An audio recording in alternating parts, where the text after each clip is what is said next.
오늘 말씀 요한복음 14장 23절부터 29절까지 말씀 보겠습니다.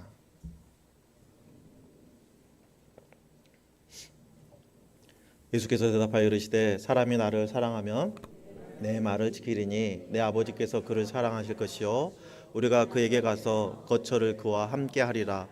나를 사랑하지 아니하는 자는 내 말을 지키지 아니하나니 너희가 듣는 말은 내 말이 아니요 나를 보내신 아버지의 말씀이니라. 내가 아직 너희와 함께 있어서 이 말을 너희에게 하였거니와 보이사 곧 아버지께서 내 이름으로 보내실 성령 그가 너희에게 모든 것을 가르치고 내가 너희에게 말한 모든 것을 생각나게 하리라. 평안을 너희에게 끼치노니 곧 나의 평안을 너희에게 주노라. 내가 너희에게 주는 것은 세상이 주는 것과 같지 아니하니라. 너희는 마음에 근심하지도 말고 두려워하지도 말라. 내가 갔다가 너희에게로 온다 하는 말을 너희가 들었나니 나를 사랑하였더라면 내가 아버지께로 감을 기뻐하였으리라. 아버지는 나보다 크심이라. 이제 일이 일어나기 전에 너희에게 말한 것은 일이 일어날 때에 너희로 믿게 하려 함이라. 아멘. 요즘 21대 대통령 대선 문제로 뉴스마다 그냥 선거에 관련된 이야기가 가득 차 있죠. 내일부터는 이틀 동안 사전 투표가 진행이 됩니다.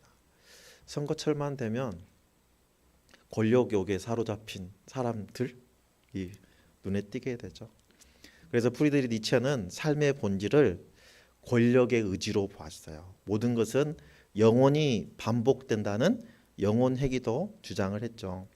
그런데 영화 프라하의 봄의 원작에 해당되는 참을 수 없는 존재의 가벼움이라는 책의 저자 밀란 쿤테라는 그의 저서에서 니체의 영혼회귀 사상에 반대하면서 인생은 한 번 사라지면 다시 돌아오지 않는다라고 주장을 하죠. 쿤테라는 인생은 아무런 무게도 없고 처음부터 죽은 것이나 다름이 없어서 인간이 아무리 잔혹하고 아름답게 살아보려고 해도 그 잔혹함과 아름다움조차 무의미하다 이렇게 주장을 했습니다.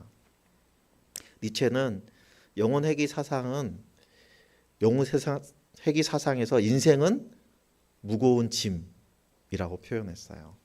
니체의 주장과 같이 영혼회귀는 인생은 무겁고 진지하고 의미가 있고요. 쿤테라의 주장과 같이 한 번 사라지는 것은 가볍고 자유로운 것. 과연 그럴까요? 니체와 쿤테라의 주장에 따르면 영원한 것은 무겁고 유한한 것은 가볍습니다.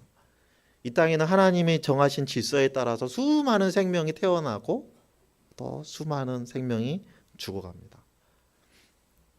생명체에 초점을 맞추어서 한 생명 자체 하나에 초점을 맞추어서 보면 그 유한함으로 인해서 가볍게 느껴질 수도 있어요. 하지만 모든 생명체를 포괄적으로 보면 생명은 이어지고 있어서 그 영원성에 초점을 맞춰서 보면 삶은 무거운 것이 되는 것이죠.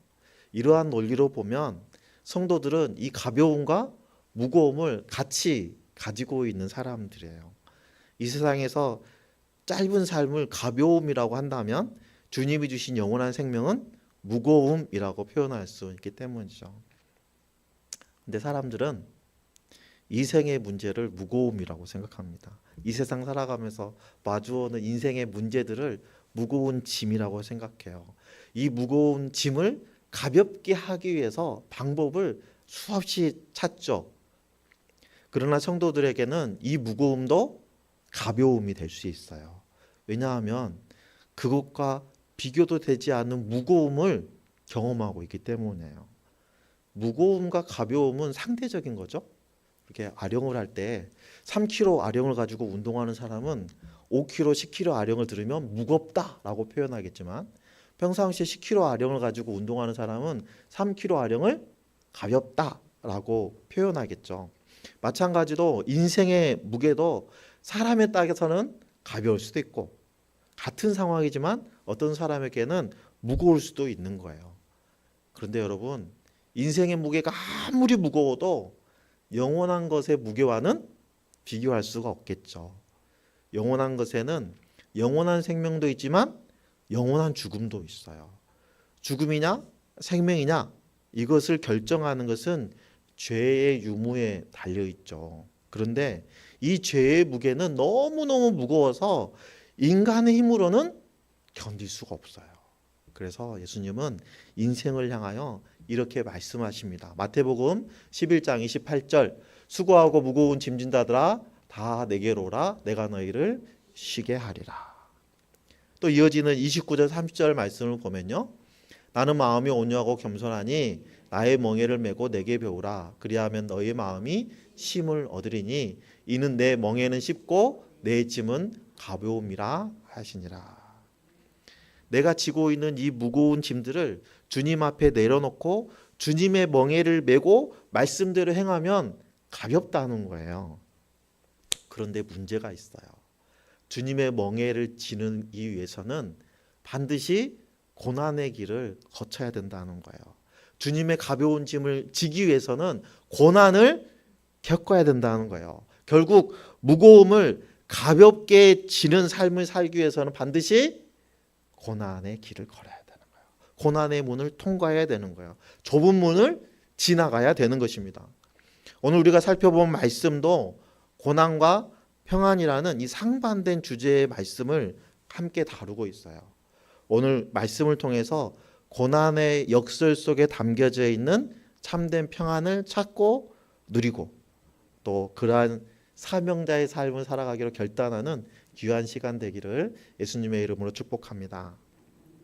지난주 수요일에 우리는 예수님께서 제자들에게 서로 사랑하라고 명령하신 이유가 첫 번째는 주님과 연합해서 주님의 몸된 교회를 세우기 위해서, 두 번째는 생명을 낳는 믿음의 공동체가 되기 위해서, 세 번째는 주님의 제자들이 서로 사랑함으로 하나님의 나라를 이 땅에서 증명해 줄 수 있기 때문에 서로 사랑하라 명령하셨다고 우리가 나누었어요.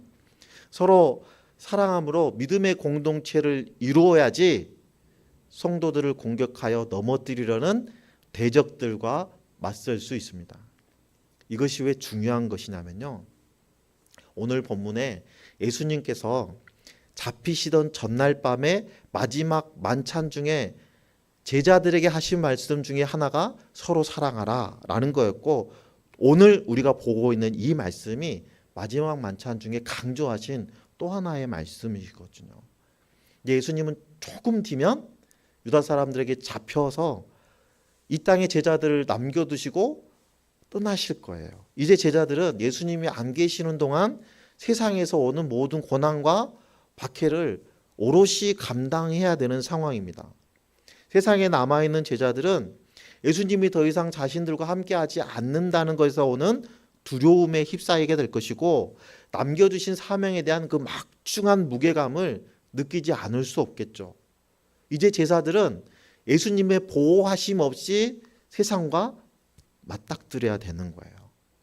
그런데 여러분, 성경에서 이스라엘 백성들이 새로운 세상을 맞이할 때마다 하나님께서 이스라엘 백성들에게 주신 말씀이 있어요. 출애굽 이후에 이스라엘을 이끌어오던 지도자이자 선지자였던 모세가 가고 새로운 지도자 여호수아와 함께 가나안 시대를 맞이하게 되죠. 이때 여호수아 1장 8절에 보면 하나님께서는 이렇게 말씀하시죠. 내가 내게 명령한 것이 아니냐? 강하고 담대하라. 두려워하지 말며 놀라지 말라. 내가 어디로 가든지 내 하나님 여호와가 너와 함께 하느니라. 이렇게 말씀하셨어요. 역대상에 보면 성막의 시대가 성전의 시대로 전환될 때 다윗은 솔로몬에게 이렇게 얘기합니다. 역대상 말씀을 보면 또 그의 아들 솔로몬에게 이르되 너는 강하고 담대하게 이 일을 행하라.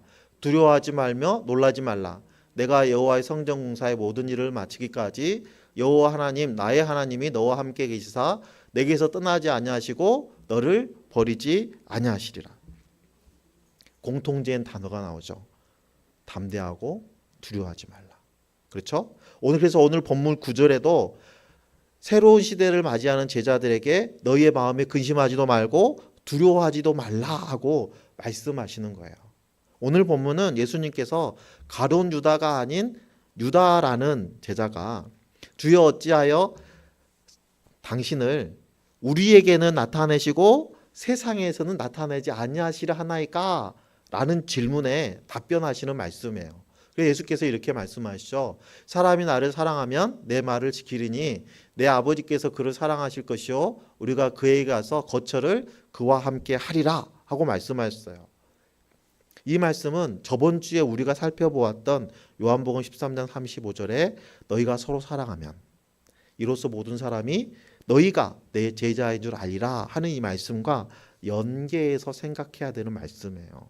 예수님을 사랑하고 새 계명을 지켜 행하는 자가 예수님의 제자잖아요. 자, 요한복음 14장 16절 17절에 보면 내가 아버지께 구하겠으니 그가 또 다른 보혜사를 너희에게 주사 영원토록 너희와 함께 있게 하리니 그는 진리의 영이라 세상은 능히 그를 받지 못하나니 이는 그를 보지도 못하고 알지도 못함이라 그러나 너희는 그를 아나니 그는 너희와 함께 거하시며 또 너희 속에 계시겠습니다. 오늘 예수님께서 하시는 말씀에 가장 기초가 되는 근거의 말씀이 16절 17절 말씀이에요. 그런데 제자들은 이 말씀이 어떤 뜻인지 잘 몰랐어요. 그래서 26절에 다시 말씀하세요. 보혜사 곧 아버지께서 내 이름으로 보내실 성령 그가 너에게 모든 것을 가르치고 내가 너에게 말한 모든 것을 생각나게 하리라. 예수님께서 번번이 제자들한테 강조하시지만 제자들은 깨닫지 못하는 거예요. 하지만 예수님께서 제자들한테 말씀하시기를 그렇다고 너무 낙심하지 말라. 성령님께서 오실 텐데 그때 되면 너희가 모든 것을 깨닫게 될 거다 라고 말씀하시는 거예요. 예수님은 이제 자신이 제자들을 곧 떠나야 된다는 것을 알고 계시고 또 그러한 내용을 제자들한테 말씀하시면서 제자들에 대해 무엇을 얘기하시냐면 내가 너에게 평안을 준다. 평안을 받으라 그래요. 27절 말씀을 우리 세번역 성경으로 다시 보면요. 나는 평화를 너희에게 남겨준다. 나는 내 평화를 너희에게 준다. 내가 너희에게 주는 평화는 세상이 주는 것과 같지 않다. 너희는 마음에 근심하지 말고 두려워하지도 말아라. 이렇게 말씀하세요. 그런데 제자들은 이 예수님의 말씀을 이해할 수도 없고 여전히 평강은 저 멀리 있고 당장은 두려움에 휩싸여 있어요. 지금 여러분들 제자들의 상황을 한번 생각해 보세요. 제자들이 이 상황에서 평안을 누릴 수 있겠습니까? 그저 도저히 평안을 누릴 수 없는 상황에서 예수님은 평안을 누리라고 하십니다. 예수님의 말씀에 오류가 있는 것 같아요. 예수님께서 부활하신 이후에 이를 기록하고 있는 요한복음 20장 21절 26절에 보면 제자들이 유다 사람들을 두려워하여 문을 잠그고 집 안에 있을 때 예수님이 제자들에게 오셔서 평강을 주시죠. 갑작스럽게 십자가에서 죽으셨고 유다 사람들의 핍박과 박해는 날로 강해지는 상황에서 제자들은 어떻게 평안할 수 있을까요? 예수님을 주시는 평강은 제자들의 짐을 가볍게 하는 역사를 이루는데요. 그 역사는 바로 일어나지 않았어요. 언제 일어났냐면 시간이 조금 흐르고 사도행전 2장에서 성취되죠. 사도행전 2장 1절부터 4절에 보니까 오순절이 되어서 그들은 모두 한 곳에 모여 있었다. 그때 갑자기 하늘에서 세찬 바람 부는 듯한 소리가 나더니 그들이 앉아있는 온 집안을 가득 채웠다. 3절 그리고 불길이 솟아오를 때 혓바닥처럼 갈라지는 것 같은 혀들이 그들에게 나타나더니 각 사람 위에 내려앉았다. 그들은 모두 성령으로 충만하게 되어서 성령이 시키는 대로 각각 방언으로 말하기 시작하였다. 이렇게 말씀하세요. 성령님이 그들에게 임재하시고 성령님이 시키는 대로 순종할 때 제자들은 자신이 지고 있는 십자가가 가벼워지는 것을 경험하게 되었어요. 인간의 무거운 짐은 하나님과의 올바르고 친밀한 관계 속에서 가벼워지게 되고 하나님과의 관계 안에서 평안을 누릴 수 있다는 것을 우리는 이 말씀을 통해서 알 수 있어요. 하나님이 주시는 평안은 시간과 상황을 초월해서 주시는 것이기 때문에 눈앞에 있는 십자가의 죽음과 고난 앞에서도 평안할 수 있어요. 그래서 예수님은 제자들에게 평강을 주시면서 근심하지도 말고 두려워하지도 말라 하고 말씀하시는 거예요. 예수님께서 제자들에게 이것을 강조하시는 이유는 제자들을 권면하는 것도 있지만 동시에 흔들리지 않는 믿음을 지킬 수 있도록 하기 위한 거예요. 고난의 상황에서 흔들리지 않는 믿음을 유지한다는 것은 인간의 의지와 인간의 지성으로는 불가능한 일입니다. 순전히 하나님께 주시는 그 평강의 선물을 받아야지만이 가능한 일이에요. 그래서 사도 바울은 로마서 5장 1절에서 이렇게 말씀하시죠. 그러므로 우리가 믿음으로 의롭다 하심을 받았으니 우리 주 예수 그리스도로 말미암아 하나님과 화평을 누리자. 예수 그리스도가 아니면 화평을 누릴 수 없는 거예요. 민수기 6장 25절 26절 말씀해 보면 여호와는 그 얼굴을 내게 주사 은혜 베푸시기를 원하며 여호와는 그 얼굴을 내게로 향하여 드사 평강 주시기를 원하노라 할지니라 하라. 평강은 누가 주신다는 거예요? 하나님만이 주실 수 있다는 거예요. 평강은 세상이 주는 게 아닙니다. 평강은 인간에서부터 나오는 것이 아니에요. 평강은 진정한 평강은 죄로 인해서 단절되어 버린 하나님과 인간 사이의 관계를 회복시켜주는 예수 그리스도의 십자가의 은혜 안에서 회복되는 거예요. 따라서 이 평강을 누리기 위해서 반드시 예수 그리스도와 연합된 삶을 살아야 되는 거예요. 그래서 예수님은 서로 사랑하라고 말씀하셨던 거예요. 이것을 알게 하시는 것이 성령님이라는 거예요. 빌립보서 4장 7절에 보면 그리하면 모든 지각에 뛰어난 하나님의 평강이 그리스도 예수 안에서 너희의 마음과 생각을 지키시리라 하고 말씀하십니다. 우리는 연약해서 우리의 생각을 지킬 수 없어요. 하나님의 평강이 우리 안에 임하시면 우리는 세상의 근심과 걱정을 이겨내고 믿음의 공동체와 함께 주님 안에서 평안을 누리게 되는 거예요. 성경을 보면 고난과 역경 속에서도 흔들리지 않고 하나님께서 주시는 평안을 누리는 사람들이 많이 등장하죠. 첫 번째, 요셉은 형들의 시기로 인해서 노예로 팔려갔고 억울하게 감옥에 갇히기도 했어요. 그럼에도 요셉은 원망하지 않았고 하나님과의 깊은 관계를 유지했어요. 그래서 창세기 50장 20절에 보면 요셉은 형들한테 이렇게 얘기하죠. 당신들은 나를 해하려 하였으나 하나님은 그것을 선으로 바꾸사 오늘과 같이 많은 백성의 생명을 구원하게 하시려 하셨나니. 이 모든 것은 하나님의 계획 안에 하나님의 섭리대로 이루어졌다는 그 믿는 믿음으로 요셉은 하나님과의 관계를 계속 유지할 수 있었다는 거예요.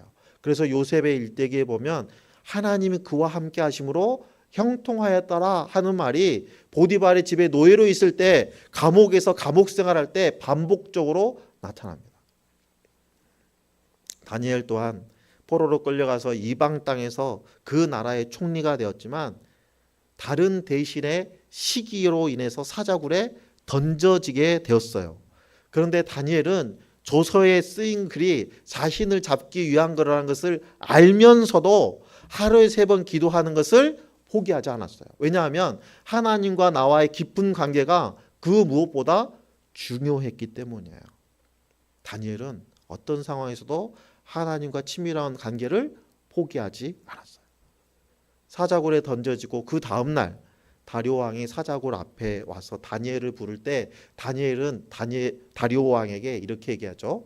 다니엘서 6장 22절에 보면 나의 하나님이 이미 그의 천사를 보내어 사자들의 입을 봉하셨으므로 사자들이 나를 상해하지 못하였사오니 이는 나의 무지함이 그 앞에 명백함이오며 또 왕이여 나는 왕에게도 해를 끼치지 아니하였나이다 하니라. 하나님의 일을 하다가 내가 다른 사람에게 아무런 손해를 끼치지 아니했음에도 불구하고 박해를 받을 수 있다는 거예요. 고난을 받을 수 있다는 거예요. 성경 속에 성경의 인물 중에 하나님의 일을 하면서 고난과 박해를 받았던 대표적인 인물 한 명을 꼽으라면 사도 바울을 빼놓을 수 없죠. 사도 바울은 다메섹으로 가는 길에 부활하신 예수님을 만나고 변화돼서 복음을 전하는 사명자가 되었어요. 돌에 맞아서 죽을 뻔하고 채찍질을 당하고 배고픔과 살해의 위협 속에서 살았지만 주님과의 친밀한 관계를 포기하지는 않았습니다. 다른 모든 것을 잃어버려도 주님과의 그 친밀한 관계만 붙잡고 있었어요. 그래서 그의 믿음은 결코 흔들리지 않았던 거예요. 빌립보서 4장 12절 13절에 보면 나는 비천에 처할 줄도 알고 풍부에 처할 줄도 알아 모든 일 곧 배부름과 배고픔과 풍부와 궁핍에도 처할 줄 아는 일체의 비결을 배우노라. 내게 능력 주시는 자 안에서 내가 모든 것을 할 수 있느니라. 사도 바울이 흔들리지 않는 믿음을 지키고 선포할 수 있었던 비결은 주님이 주신 평강을 누리고 있었기 때문이에요. 오늘 말씀은 우리에게 주님의 평강에 대해서 강조하고 있어요. 우리가 세상을 살아가는 동안 우리가 지고 가는 짐이 무겁고 우리가 행할 사명이 버겁게 느껴지는 연약한 우리들에게 오늘 말씀은 그 짐을 가볍게 하는 비결을 말씀하고 있어요. 그 비결이 무엇이었습니까? 주님과 친밀한 관계를 지켜내는 거예요. 저번 주의 키워드는 서로 사랑하라. 이번 주의 키워드는 주님과의 친밀한 관계예요. 주님 안에 있으면 우리는 대적들의 어떤 공격에도 두려워하지 않습니다. 내 앞에 어떤 고난이 펼쳐진다 해도 근심하지 않고 담대히 나아갈 수 있어요. 성숙한 신앙을 가지고 주님이 주신 사명을 기쁘게 감당할 수 있습니다. 여러분, 믿음의 선진들의 공통적인 특징 중에 하나가요. 주님과의 친밀한 관계, 하나님과의 친밀한 관계 속에 있었다는 거예요. 그리고 또 한 가지 특징은요. 그들은 모두 고난의 길, 그 좁은 길, 그 거친 길을 기쁨으로 갔다는 겁니다. 마찬가지죠. 우리 성도들도 고난의 길, 좁은 길, 그 험한 길을 기쁨으로 갈 수 있는 유일한 조건 하나는 주님 안에 있는 거예요. 여러분, 제가 이렇게 고난을 강조하는 것은 수행을 통해서 어떤 믿음의 경지에 이룰 수 있다고 강조하는 것이 아니에요. 여러분, 나를 깨뜨려야 주님을 온전히 사랑할 수 있어요. 내 단단한 껍질을 깨뜨려야지 생명을 피워낼 수 있어요. 여러분, 호두 땅에 심어질 때 호두의 단단한 껍질이 그대로 있으면 싹이 나올까요? 안 나오죠. 깨져야지 나옵니다. 우리도 마찬가지예요. 우리도 깨져야지 내가 살아날 수 있고요. 내가 그 깨트리기 전까지 우리는 어둠의 시간을 보낼 수밖에 없는 거예요. 여러분, 물꽂이 같은 거 하잖아요. 꽃꽂이 같은 거 하잖아요. 그러면 그거를 햇빛이 잘 들어온 투명한 그릇에다가 담궈 놓을 때랑 햇빛이 안 들어오는 그릇에 담궈 놓을 때랑 뿌리가 내리는 게 달라요. 투명한 데 놓잖아요. 햇빛이 들어온 데 놔두잖아요. 며칠을 놔둬도, 심지어는 한 달을 놔둬도 뿌리가 잘 안 나옵니다. 하지만 그 뿌리 부분을 어둡게 만들어 놓으면 빠른 시간 내에 뿌리가 나와요. 무슨 얘기죠? 생명을 뿌리 내리기 위해서는 어둠이 필요하다는 거예요. 열매 맺는 것도 마찬가지입니다. 장인 장모님이 밭에 농사를 지시는데 옆에 큰 도로가 뚫리고 기존 도로가 확장되면서 주변에 아파트도 들어서고 그래서 가로등이 세워졌어요. 근데 밭에 딱 붙어서 가로등이 세워졌는데 장인 어른이 난리가 났어요. 이거 가로등이 켜지면 작물이 안 자란다는 거예요. 그래서 민원을 제기했습니다. 그래서 가로등에 삿갓을 대가지고 불빛이 밭작물에 내려오지 않게, 미치지 않게 막았어요. 나중에 제가 여쭤봤더니 콩은 밤에 어둠의 시간이 충분하지 않으면 결실이 안 맺어진답니다. 마찬가지예요. 우리의 삶도 열매를 맺기 위해서는 적정한 어둠의 시간이 있어야 된다는 거예요. 그 어둠의 시간이 우리에게는 고난의 시간, 박해의 시간이죠. 우리가 때로는 중병에 걸려서 투병하는 과정에서 어둠의 터널을 지날 수 있고요. 공동체 안에서 나와 결이 다른 지체들과 갈등의 상황 때문에 어두운 터널을 지날 수 있어요. 감당하기 어려운 인생의 문제 앞에서 우리가 산산이 부서지죠. 그 부서지는 아픔이 우리를 주님의 평안으로 인도해 주는 거예요. 여러분, 그렇다면 피할 수 없는 고난, 이거 어떻게 해야지 극복할 수 있다고요? 여러분, 예수님의 수제자인 베드로도 예수님을 3번이나 부인한 패배자, 실패자가 되었어요. 이 패배자, 이 베드로에게 부활하신 주님이 만났을 때 뭘 물어보셨죠? 내가 나를 사랑하느냐.